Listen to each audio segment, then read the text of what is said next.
You are listening to the People Centric podcast, where we talk through the toughest challenges that people face at work and give practical advice to fixing those challenges. Thanks for joining our movement to create workplaces that are happier, healthier, aligned, and empowered by putting people at the center of all that we do.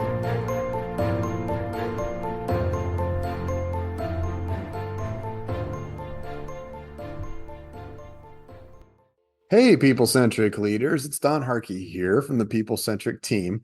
Our team is constantly trying to get new information. We are constantly out there reading articles, looking online, trying to follow new research, all the things that do with how people work. And so we follow a lot of different sources. And a lot of times we'll get a new article and we'll share it with each other. And we're like, oh, wow, this is a fantastic new insight. Hey, we've learned a lot about this. But sometimes we get an article that we just disagree with as a team and we kind of push back on. So we decided that we just got one recently. Actually, today, Stephanie brought an article back to the team and said, I got this article and it's from a major organization that works nationally. And it quotes other big organizations. It quotes Gallup and it quotes McKinsey. And then there were interviews with a bunch of HR people. And we think that the suggestions in here are a little bit off, a little bit misguided. Furthermore, we also think that these article also shows how why maybe we're stuck in employee engagement. We work with lots of organizations who do employee engagement surveys. They say they look at the results, they try to address the results year after year, and they're continuously unsuccessful at moving the needle. Even Gallup, who's been measuring engagement for many years now, has not really been successful in moving the bar overall. You still see engagement levels not change. And I think this article highlights maybe why some of the approaches don't work. So Stephanie's with us. It's Stephanie, Philip, and Don today. So it's pretty easy. You're going to hear the different voices. So Stephanie, you found this article. First of all, tell us where the article is from. And we're not throwing shade on the organization. We have to put out ideas and stuff like that. We have to be able to discuss those ideas. So very good organization. But where did this come from and what caught your attention? Yeah, so was in my inbox earlier today and saw I had a new newsletter from SHRM, which is a National Human Resources Association. And many of you may be really familiar with SHRM. And again, like Don said, we are fans of SHRM. We think they are great. They have a lot of awesome resources and tools, especially if you are a leader in HR. And so I'm subscribed to their newsletter because like Don said, they often send out things that are really great or help us have a better idea of what are some of the new trends or things that are going on in HR. Sometimes it'll even clue us into maybe different law changes that might impact companies and clients that we work with. But this one really caught my eye because it was all about employee disengagement. So I quickly clicked to the article since that's what we do every day. And the title of this article is 7 Strategies to Address Employee Disengagement. And so like Don said, they cite Gallup, McKinsey, and for some of that data that tells us, right, that only 33% of employees nationally are engaged in their jobs, which is a statistic that we would really love to see improve. But to Don's point, also, it's been stagnant for years and years and years. And so through this article, the author, alongside some HR leaders across the country, have pulled together a plan, and they said, okay, here's 7 ways that you can, if you have disengaged employees, that you can work to decrease employee disengagement. And I think what you're going to hear from all of us as we get this is, again, not to spoil it, but we don't really agree with this approach. And I think there's several key reasons why. And maybe I'll just kick us off. And Philip and Don, please jump in. But one of the first things I think that stood out to all of us reading this article was, again, that's the seven strategies to help managers get to the root of their employees' disengagement and address it before it negatively affects their other team members and decreases productivity. That's a direct quote from the article. And then it lays out 7 steps. I mean, I think the first thing we'd say high level is this is a really highly individualized approach. So number one, it's identify your disengaged employees, root out the problems.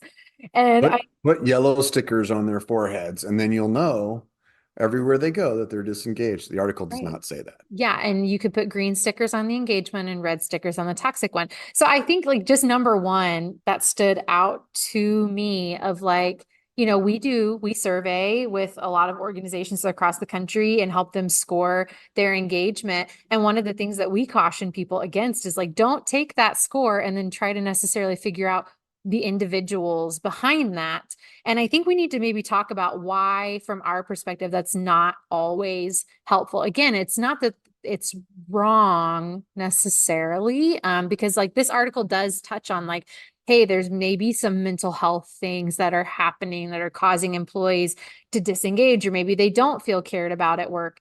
But I think from our experience, what we've seen a lot of employees who have disengaged, it's because of how they're being managed. It's because of how like the processes are not easy to follow. I don't like how people communicate with me. So it's not that they don't feel cared about as a person. It's that they just don't like their manager. They don't like how things are happening or how decisions are being made. And so that's what makes this individualized approach really hard, because if you just go one-on-one down the line for everybody, we're not really addressing some of those broader issues that are causing disengagement. Yeah, it does give, like, I was just rereading this on this, and it says pinpoint which employees are disengaged. And I think in our context, the first thing we thought of is when we're brought in, a lot of times we're doing surveys. And so, like, we're thinking if you did a survey and then you found out, okay, well, 60% of my employees are disengaged. And then you sat back and said, well, who? Now, who are we talking about? Well, now you violated the survey, right? We don't share individual results on that. But thinking about this, from a systematic approach versus a one-to-one approach, if you're a supervisor manager, like this is good advice. If you're thinking about people on your team, yes, you should think about where are my people at? Are they engaged, disengaged, or toxic? And just to back up just a little bit, let me give a really quick summary of those three things in case you haven't listened to our podcast for very long. An engaged employee is, hi, I'm Don. I'm engaged. I love this place. It's awesome. You guys are great. I'm aligned. I'm giving you everything I've got. I'm all in. Let's do this thing. Right. A disengaged employee is, my name is Don. I go to work. I do my job. I go home. That's it. I'm not giving you anything really that much extra. If there's a problem, I might speak up, but I probably won't. I'll just let you guys figure it out. You're just kind of getting part of me. And then the third type of employee is the toxic employee. Hi, I'm Don. I'm the toxic employee and I hate you. I hate everything you do. I hate what you stand for, and I'm going to fight you all along the way. Or sometimes I disguise myself as a toxic employee and say, hey, my name is Don and I love this place, which is why I can't believe these idiots are crashing into the ground like the way that they do, because I love it so much here. And we consider toxicity as misaligned. And Gallup calls it actively disengaged. So it's like they're fighting the disengaged. So yeah, I think that, what's the downside? Philip, I'm curious about your thoughts on this, because I could see the one-on-one from the manager individual perspective, but I just think from an organizational perspective, if you're trying to improve engagement across the board, boy, that's hand-to-hand combat. Yeah, our best question, we put this in our surveys. We say, which Taylor Swift song is your favorite? And toxic people always choose Antihero. Hey, it's me. I'm the problem. It's me. Because it's just the soundtrack that they walk. Okay, but as you say that, there's somebody out there who's like, if you made a Taylor Swift theme engagement survey, we would hire you. So maybe that's not a bad idea, Philip. Wow, I am full of great ideas and sometimes terrible ideas. So no, I think what's really great, and I like how Don mentioned, these questions are great if you're a manager who's not sure how to approach an employee. And one of the first parts of engagement is like, do you actually engage them? And so if you see someone who is struggling, hopefully you as a manager, if you are engaged, you'll actually want to lean in and help make a difference there. And if you're disengaged, you probably might notice and may not care. And if you're toxic, you'll probably try to engage them and take them in the wrong direction. So I think it's great, the incentive of, or the idea of, hey, you should actually pay attention to this. And I think the article's point is that. And from a systematic standpoint, though, both you and Stephanie both have shared, you really can't solve culture by individually connecting with everyone at all times, right? Like that is not sustainable, especially the larger an organization, the harder it is to move that needle. So I think some of the things we do that are different is creating what we would say our culture and our systems that help almost in a way like correct itself. So focusing more on the things that impact engagement rather than engagement itself. Yeah, if you work on it on a one by one basis, you don't know what's causing that, which I think supervisors, managers, absolutely, that's your job within your team to work with people to help to try to get them aligned, or to get them misaligned and move out, right? One of the two things, like you're trying to push them one way or the other. But you're right, if you're thinking about it from a bigger picture perspective of tackling engagement as a whole, I can meet with you and I can talk to you about everything that you care about, and I can care about you and all the things that are right. But if I'm not fixing the underlying problem within the company, that pain's still there. It's sort of like if somebody's got a rock in their shoe and I go up to them and I'm saying, so you have a rock in your shoe? How do you feel about that? Are you okay with the rock in your shoe? What's going on? And I never take the rock. I never help them take the rock out of their shoe. They're still going to be ticked off. Yeah, it's essentially, wow, something's wrong here. I'm sorry that the problem is you, and the problem clearly is not me. I think that's the one thing this article does tend to miss. Like, hey, things are really good here. Don't you notice we have benefits? I'm an engaged manager who cares about you. We can talk our way through this. And there's elements of that that are good and are helpful. But yeah, to your point, it doesn't really cause one to step back and think, what is the wider change? So especially leaders who have that influence at an organization-wide level. If you see this happening, then I hope you step back and say, what is it that I can do differently? What can our whole team and organization do differently to then help and engage those people? Yeah, and just so that all the readers know, or all the listeners know, and watchers, if you're watching us on YouTube, uh, that this approach that we're talking about, the systematic approach of changing the underlying systems that can create engagement or disengagement, is really, really effective. So like organizations that we've worked with at People Centric for a year or longer are on average 20 percentage points more engaged than what the Gallup average is.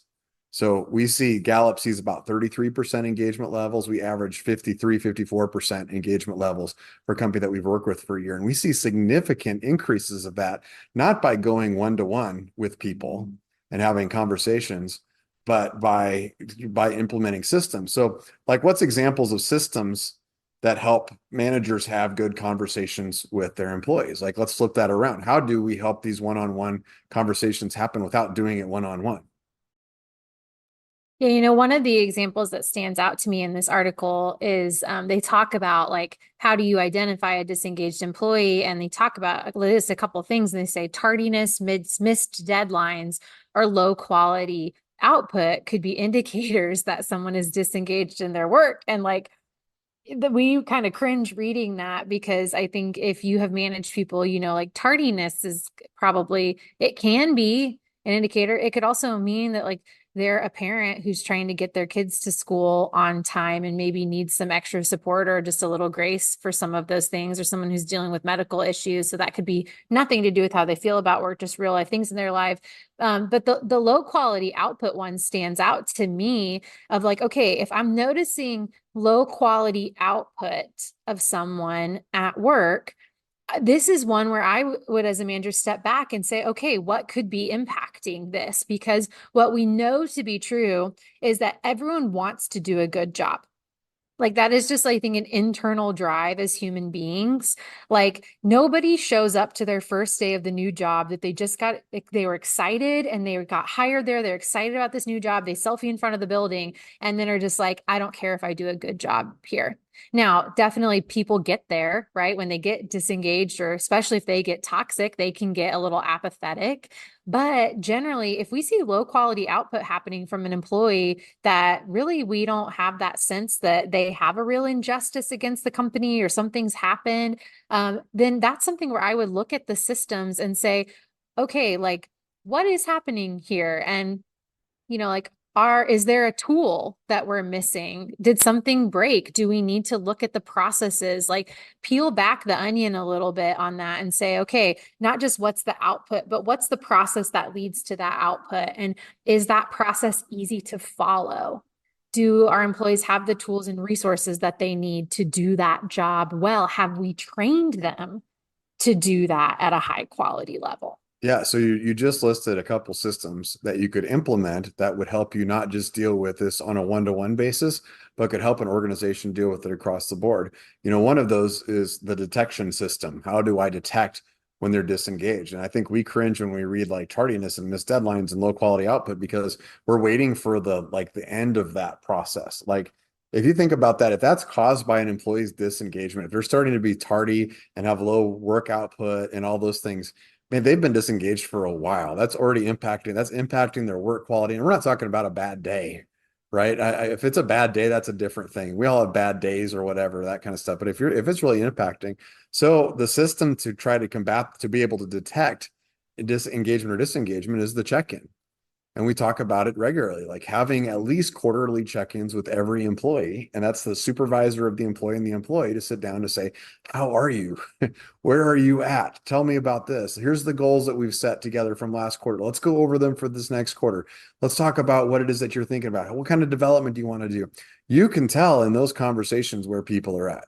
You could tell without doing the survey, just about every one of those conversations, you could tell if they were engaged, disengaged, or toxic.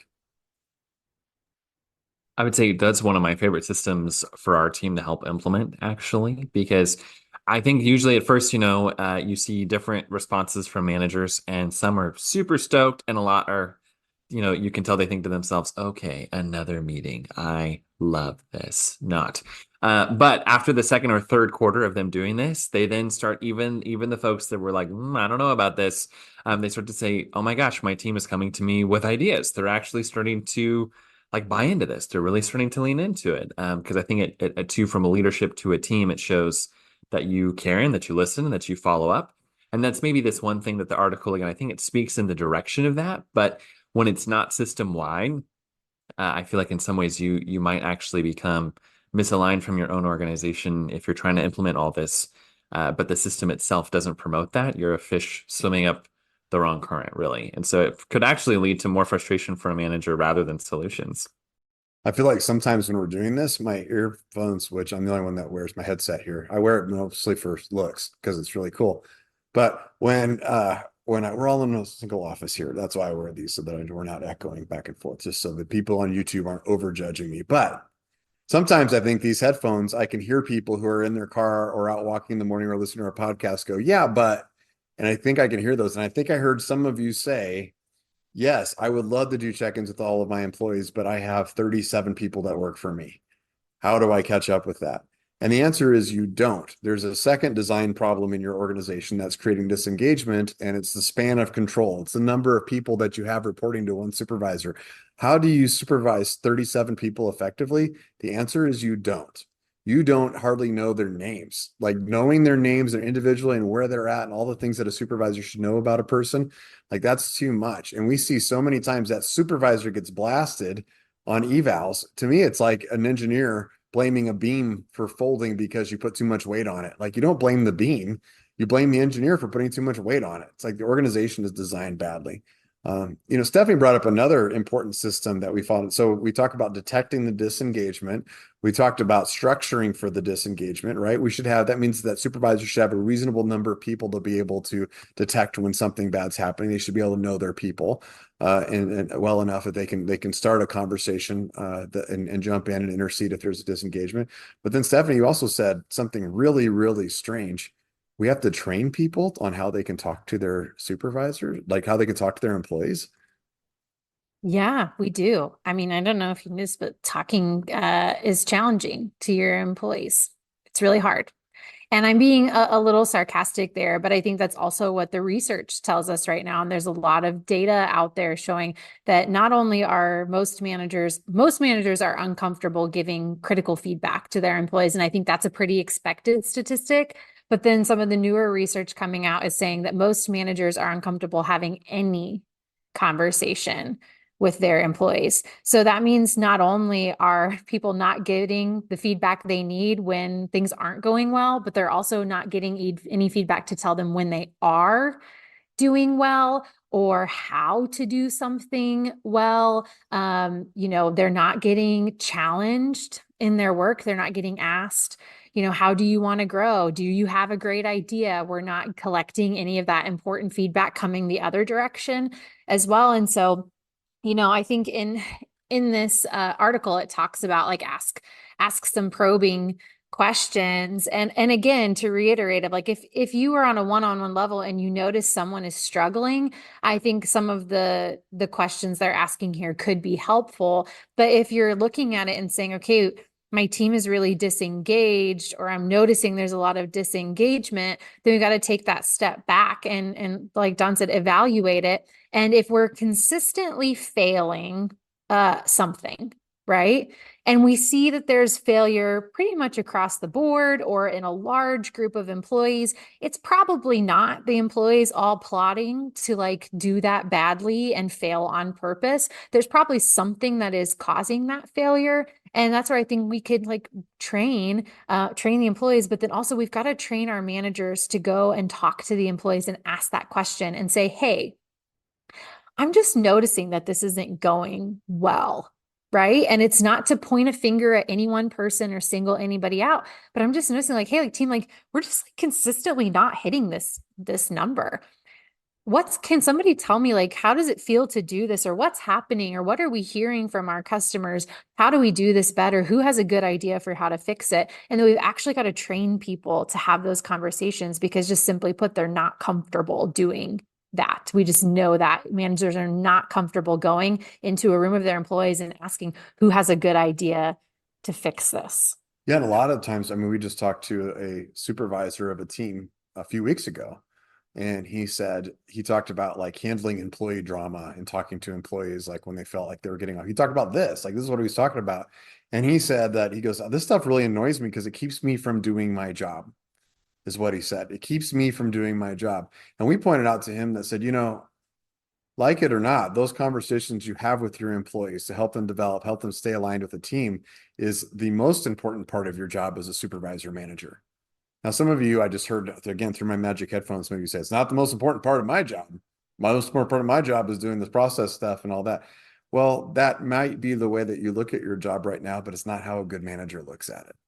That's somebody who's a good processor, who's gotten into a manager role, who's probably spends a lot of time digging into the weeds on their employee issues, which I respect people that can do that. And it's a lot to a lot of balls in the air, but it does not help it creates disengagement and toxicity by approaching that.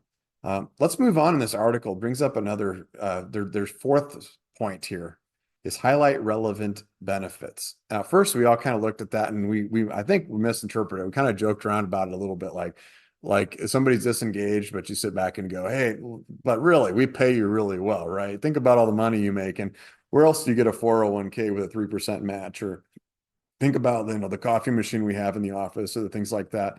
But this is really, when you read into it, it's really referring to specific benefits that might support an employee. Some of these are systems.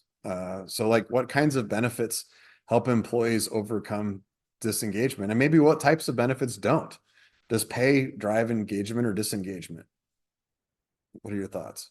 I mean, I would say it depends, right? And one thing that they do mention here, I can't remember which point, they talk about like, I think it's maybe under point number 5, take responsibility for what you can change, of like, are rewards aligned with employee preferences, which is a good question to ask, but also kind of funny one. They were like, okay, it's either food or money, and it may not be either one of those.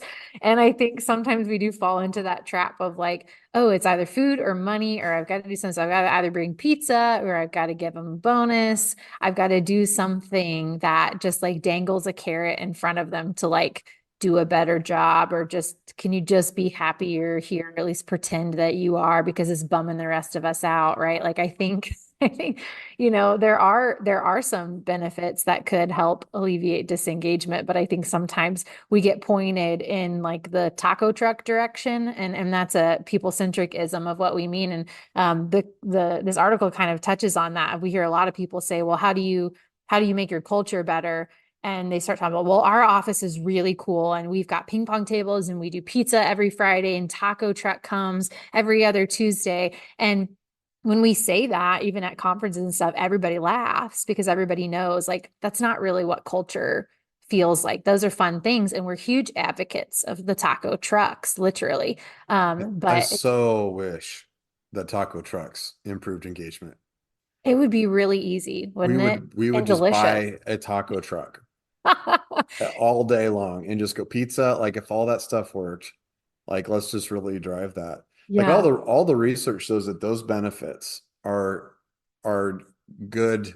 They're sustainable stuff, right? It keeps you fed, right? If you're familiar with Maslow's hierarchy, you have to be fed first before you can feel self-actualized, right? If I'm hungry, I'm not going to be thinking about engagement, right? So if I'm financially unstable or I don't feel like I've got some extra stress at work or something like that, then those kinds of benefits just keep me kind of level. Even big pay increases for employees, it's like a shot of caffeine. Like it gets you going for a second and then it wears off really fast. And it actually has a rebound effect for people and engagement levels. So I'm not saying don't pay your people more. We always say, I like to say this, I like to say pay quietly.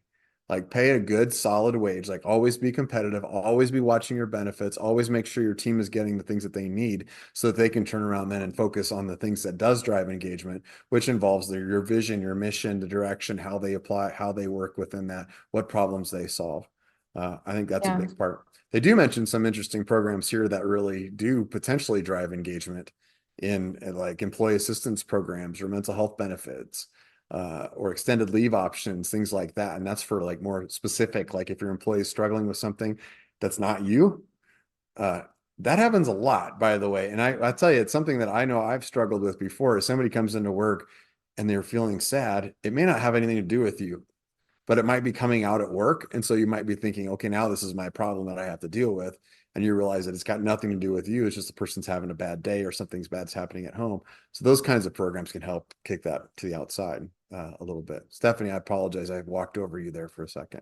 Oh, no, you're totally good. I was going to say the same thing that you did of like, I think, um, if you look at this from a really individualized approach, yeah, some of the programs that they've outlined can be super beneficial, especially if you have a conversation with someone and they say, like, this is what I'm facing in my life right now, or I need a little bit more flexibility to be able to take care of myself or my family.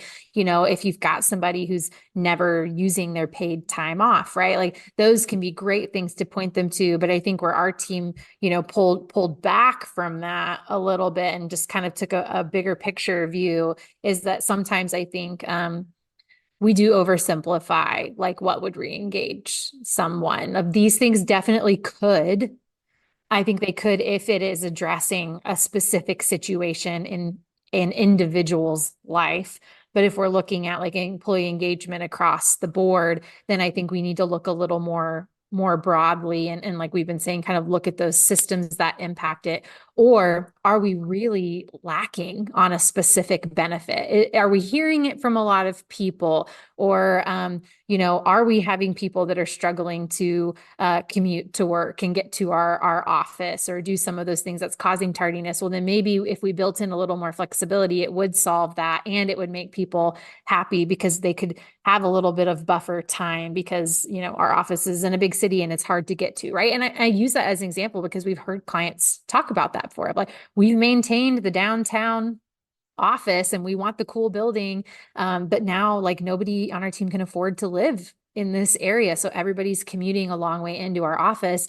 And yeah, maybe instead of like nailing them on tardiness or being a little late for work, yeah, what if we built a little flexibility there and just showed our team we cared about them? So all that to say, I think, you know, some of what they're outlining there is good, but it is highly individualized. And you might take a step back if you're dealing with the same problem over and over and over again versus trying to solve it person by person, pull back and look at the system and say, what's causing this problem for everybody? And is there something we could reasonably do as the employer or the manager to accommodate or sometimes even solve it? Like we might just be doing it this way because that's the way we've always done it and we never updated that policy or we never changed that thing. Or does the meeting have to start at 8 a.m.? Could it start at 8:15 and would that break anything, right? Yeah, and we've seen some employees just show, if you show a little bit of flexibility, it goes a long way. Not because of the benefit that they got, but because I think they see the reason behind the benefit, which is you cared. You listened and you cared. Which brings to their point number 6. I don't think any of us have a problem with point number 6. I'm guessing it's the advice is bring respect to every interaction. The author quotes a person who suggests that the antidote to disengagement is respect. I like that. And they define respect as recognizing employees for their contributions, setting side time to meet one-to-one, and asking employees for their feedback. That's engagement. You know, the way you get engagement, we would say it this way, the way you get engagement is you engage your people. If you're having conversations with them and you're talking with them, that's really good. But again, you can't just assume that if you're an executive in a company, you can't just assume all your people are going to do that. Statistically, nationally, as Philip has already pointed out, people are not only not having those conversations well, they're not having very many conversations with their employees very well. They're just avoiding them altogether. They're focusing on other things because it could potentially generate more work for them. There's not in the habit. They can be hard conversations to have. So we have to train our people to have those conversations. We have to systematize how those conversations go, right? And then we have to structure it in a way where it's very clear who has those conversations. So I'm kind of skipping past that one, but I think there's some good advice in there. But I'm going to go to number 7, which I think if we weren't going to talk about this, number 7 was going to make us talk about this, because number 7 says cultivate a healthy company culture. So, Philip, if you could just describe in 2 sentences, how do you cultivate a healthy company culture? Please I've do been so. working on smart brevity and can't do it. I can't do it. One of the reasons I think our team loved this article because it has really good meat to it. But that 7th point, even like none of us would disagree with that either.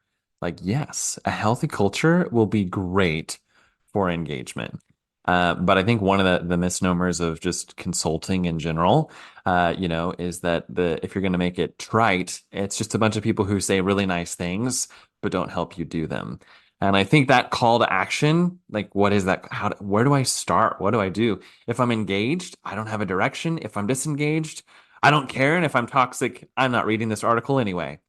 So I think it's again that idea, your culture is intentional. It could be accidental, so it's good to call to it, but a lot of what we do, really, you could say everything we do is help people build culture, but we can do that in 1,000 different ways. And everyone's culture might be different. You might have different strengths and weaknesses.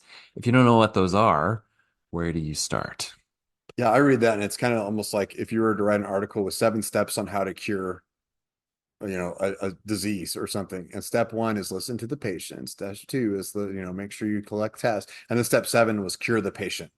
Yeah, That's what it's like. that's exactly right. Yeah, Yeah, that is the sense that I got too from it of like I think I get where the author was going with this. And again, like we agree with that. You need to cultivate a healthy culture. And I think that is the number one way to help with engagement. But yeah, it's uh there's a lot for me personally, I think left to be desired in the explanation on this. And again, not to repeat ourselves too much, but I think, you've got to look at what's actually impacting culture, and the fun stuff is fun, right? And we've done podcasts on like forced company fun and some of those things before. So if you're wanting to like listen back and find some of those, because those can also like kind of bite you a little bit, but like, yeah, like like there's, forcing people to listen to certain songs on a road trip. you No, liked that's it okay. That's okay, Philip. and you Force,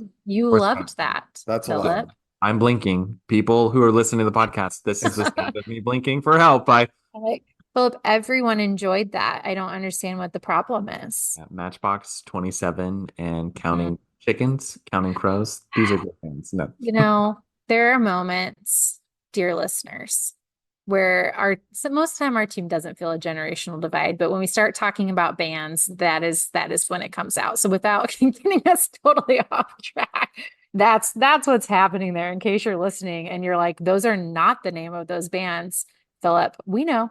I think Philip just doesn't. Philip, we've Yes. got a 6-hour car ride coming up together here in a couple of weeks. And when you hear the Counting Crows Marathon, because you didn't know about the Counting Crows, I think you're going to come away from it smarter and you'll be very engaged because you have no place to go because we'll be driving 80 miles an hour down the highway. Forced fun. That's what I'm saying. That's what I'm saying. Yeah. And again, and you loved it, and we will keep doing it. And it's obviously working for you.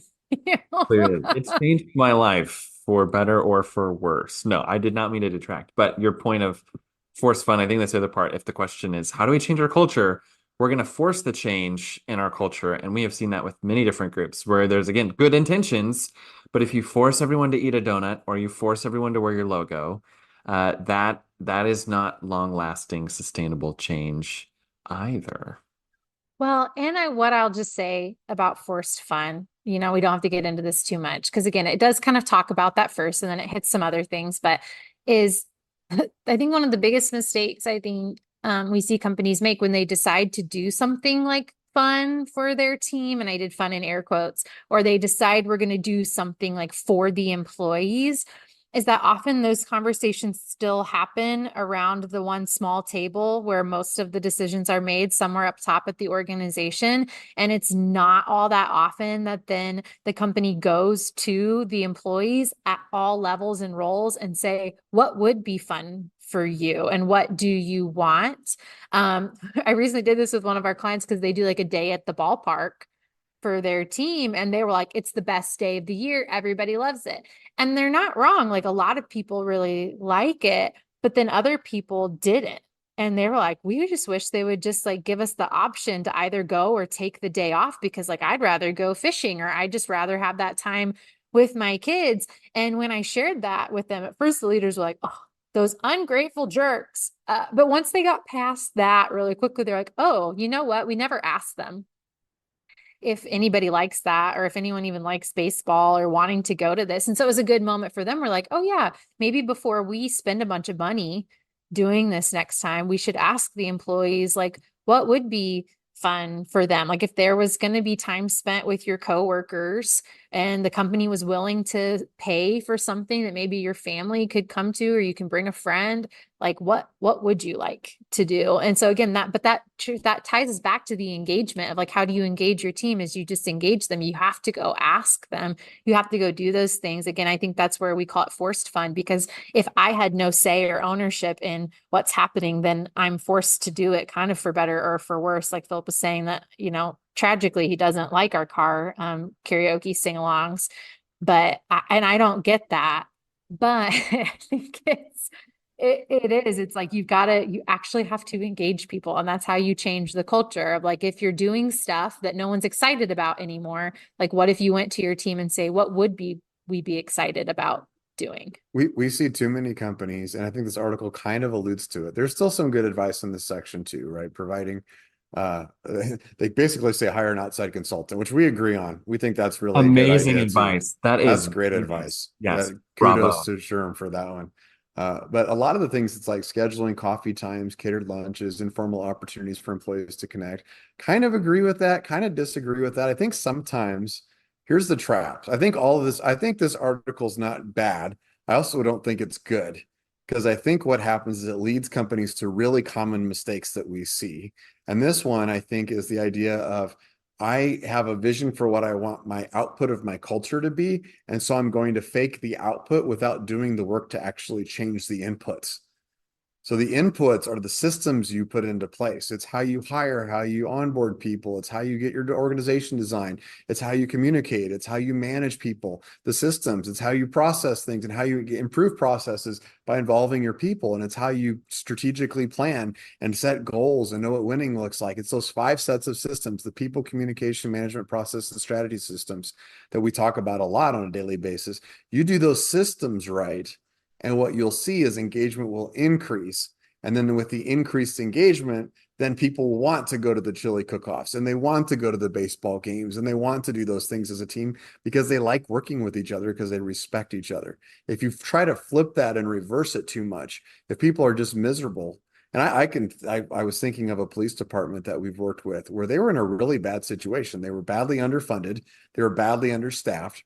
And we came in as a consultant and we did some interviews with the police department. And then we got to summarize back to them what we heard. And it was tempting to go back to them and saying, hey, everybody, it's going to be just fine because we're here and we're going to help you. And what you need to do is you need to care about each other more, and you need to change this, you need to change this, you need to change this. But instead, what we did is we said, wow, your situation's pretty bad. And it sucks. And none of you signed up for this. And this is a rough deal. And I think by saying that, that police department started to look at us and say, wow, we're on the same page here. We met them where they are. We say that a lot. And then now we can start to try to change these things. Now we can start to try to work towards things. And we did. We were able to work with them to help find some new revenue, which was really cool. That then their team got involved with that, which was awesome. That helped with their staffing. They talked about some benefits things. So, I mean, there were lots of things that we were able to do over time with them that greatly improved the morale and inside that department. But we didn't start by saying, hey, here's the good news. I know that you're understaffed and we're under budget, and here's some pizza, because that just doesn't work. That just doesn't work. Well, I like that, what you're saying. I think sometimes culture and engagement are talked about in these really Pollyanna ways, and I think what people really just want in any workforce, in any industry, is something just real and substantive.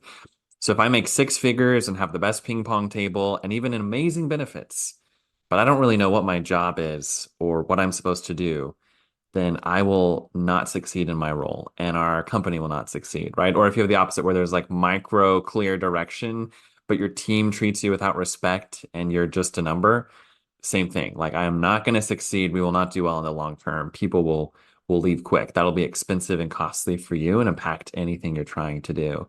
So I love your point with this police department, because it really is showing up and saying, hey, this is where it is, but then engaging people to help make it better. You're your own experts. Why don't you lean into that? And I think that's a great solution. Our team could provide a list of executives who make great money and have all the pizza in the world that they could want and are still very disengaged or even toxic in their jobs. That's not what it's really about. It's about the work itself. So again, key components of this is we can fight this battle one-on-one. And if you're a supervisor, manager up front, or even if you're an employee and you're like, man, I'm disengaged, I'm the one that's disengaged, this is a one-on-one battle for you. Like, that is where you fight. You do fight this one-to-one. And employees, you have to figure out, how do I get reinvigorated into my job? That's not everyone else's responsibility to bring to you. You have a role in that as well. What can I do to where can I make a difference? Am I being the kind of leader with the rest of the team that I should be? Am I showing up and being positive, even maybe when the company doesn't deserve that from me? You start looking for ways to have a positive influence on your team, and that will turn things around. If you're a supervisor manager, those one-to-one conversations with your team are incredibly, incredibly important. But as a company, if you're really trying to address this issue, and if we're going to make a difference in the US and move that 33% engagement number up, then we've got to do systematic big changes in the organization. We need to train our managers. We need to think about how they have conversations with people. We need to set it up to make sure that they have those conversations and hold them accountable to having those conversations. We need to get feedback from the employees on how those conversations are going. We have to shift some of those problems that we have as a team all the way to the frontline employees so that they can do something about it, so that they're not just a victim of the process every day. We have to show them what winning looks like and how they get involved with winning inside the organization. Those are sets of systems that truly drive engagement. We just felt like this one was very, very hands-on, and we've seen so many organizations, you do the surveys and then you start trying to address every individual little concern and you get really, really frustrated. Well, they said we don't communicate enough, so we put out an extra email once a week, but now they're still upset about communication. Like, look, stop, don't treat the symptoms.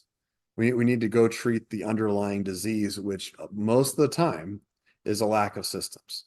So thanks for joining us this episode. This was a fun one. It's always fun to put out. And also, side note, shout out to SHRM. Like, it is a great organization that puts out lots of stuff. That's why we read the article, because they do a lot of really, really good stuff on this. This one we just thought was interesting because it's such a common approach that we see from companies that are trying to move the level of engagement and struggle with it because they're trying to do it one-on-one. So we thought this was a good opportunity for us to highlight a different approach, because we need a different approach because it's not moving in the US. 33% disengagement, or 33% engagement, 51% disengagement, the rest toxic. Those numbers have not moved dramatically in a long time. We've got to do something different. And in the current job market, by the way, where there's a shortage of workers, and there's companies that will not find the workforce that they need, what's going to happen is you have to be weird. You're going to have to buck these trends, and don't just think, oh, it's one-on-one for every single disengaged employee. We have to think, how do we change ourselves overall so that we get systematic engagement from our people? Because if you get systematic engagement, you'll see a really, really strong culture, and you won't have to bring the tacos. So hope you enjoyed it, and we'll see you next time. Thanks for joining us. Thank you for listening to the People Centric podcast. We are so grateful for you joining us every week. If you like this content, please like and subscribe. Also, feel free to share on your social media with everyone that you know. It really does help us. If you would like to contact us, I have put our information in the show notes. Please reach out anytime. We love hearing from you. We will be back next week with a new topic. Until then, Be well and lead well.